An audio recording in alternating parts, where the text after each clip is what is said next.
Program, B.S. English. Course, 19th Century English Novel. Topic, George Eliot's Moral Vision in The Mill on the Floss. Prepared by Dr. Shahryar Khan. Question. Discuss in detail George Eliot's moral vision in her novel The Mill on the Floss. Introduction. Many critics are of the view that George Eliot does not have a coherent moral philosophy in her fiction. She just teaches the concept of right and wrong that was prevalent in the Victorian age. Some other critics do admit that she has a moral vision but also say that it is not systematic or consistent. Joan Bennett is of the view that in her novel The Mill on the Floss, Eliot has placed Maggie Tulliver in a situation from where no moral principle can guide her. This indicates that the writer does not have a proper ethical philosophy to guide her characters. However, if we look at the text closely, we do find that Eliot has a moral vision. Her moral vision is mostly derived from philosophers like Immanuel Kant. In The Mill on the Floss, the choices of her characters are not arbitrary or accidental. There is an inherent moral philosophy that determines their actions. Henry James has aptly commented that her characters are not just people, they are moral specimens under a microscope. In this discussion, we would analyze The Mill on the Floss from the perspective of George Eliot's moral philosophy. Point 1. German philosopher Immanuel Kant is of the view that human beings have a natural or instinctive side and a rational side. The rational side tells us that we should act according to the principle of universal law or duty. This implies that our actions must not be guided by selfishness. We should consider what is good for the other people as well.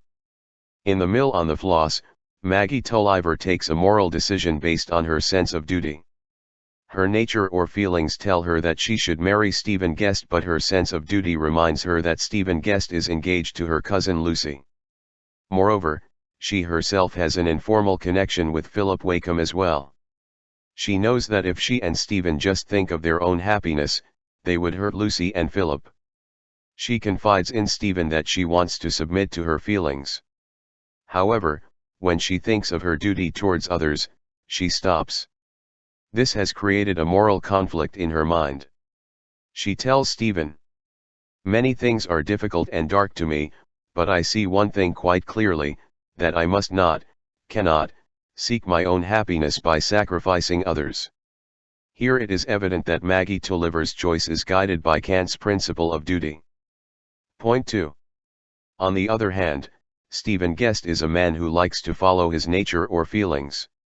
He tells her, "Maggie, if you loved me as I love you, we should throw everything else to the winds for the sake of belonging to each other." Initially, she rejects this argument. She does not want to be selfish. However, on her boating trip, she surrenders to her feelings and does not resist when Stephen allows their boat to drift. For a brief moment, she loses control. The next day, her sense of duty returns and she decides not to marry Stephen and return to St. Ogg's. Considering the social norms of that age, it was a great scandal to spend night away from home with another man. If she had returned married to Stephen, people might have accepted. However, she comes back without getting married and it causes a great scandal. She is unable to convince people that her chastity is intact. For her sense of duty and ethical principles, she sacrifices her reputation and happiness. Her unconditional commitment towards her moral principles is Kantian in nature. Point 3. In the debate between Maggie and Stephen, we see that Stephen is asking her to go for individual happiness. His argument is that she does not have any duty towards others and she should only think about herself. Stephen's point of view is a form of modern individualism. Stephen thinks that by thinking about others, Maggie is going against her own individualism. On the other hand, Maggie looks at it from a different angle.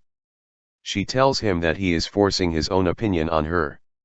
Therefore, it is he who is denying her free will. She says, "You have wanted to deprive me of my choice." This clearly indicates that Maggie's sense of duty is not something imposed on her. She wants to be dutiful because it is her choice. George Eliot's idea of individual choice and freedom is different from our contemporary notion of individualism. She thinks that one is truly free when one follows some moral principle. Freedom lies in sense of duty. Point 4. Through the character of Maggie Tulliver, George Eliot wants to assert that our self is not just about feelings and inclinations. Our self only becomes whole when we also possess sense of duty towards others. We should resist those desires and wishes that divide our self. True freedom of choice is the product of the whole self. It is not the representation of one part. When Stephen asserts that they must reject past ties because it is the first time they have loved with their whole heart and soul, she replies, "No, not with my whole heart and soul, Stephen. I have never consented to it with my whole mind." This reference to her whole mind suggests that she considers reason and sense of duty as part of herself.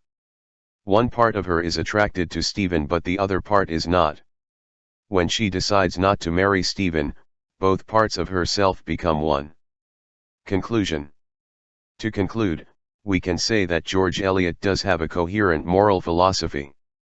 We should keep this in view that she is a fiction writer. She cannot discuss her moral viewpoint directly like a philosopher. We have to infer her philosophy from the choices made by her characters. Like an artist, she envisions situations where her characters have to make moral choices and these moral choices determine their destiny. Her characters move from a self-centered viewpoint to an objective idea of the self.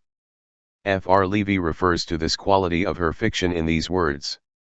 Her moral interest is not a matter of preaching, it is a matter of the most delicate and penetrating psychological analysis.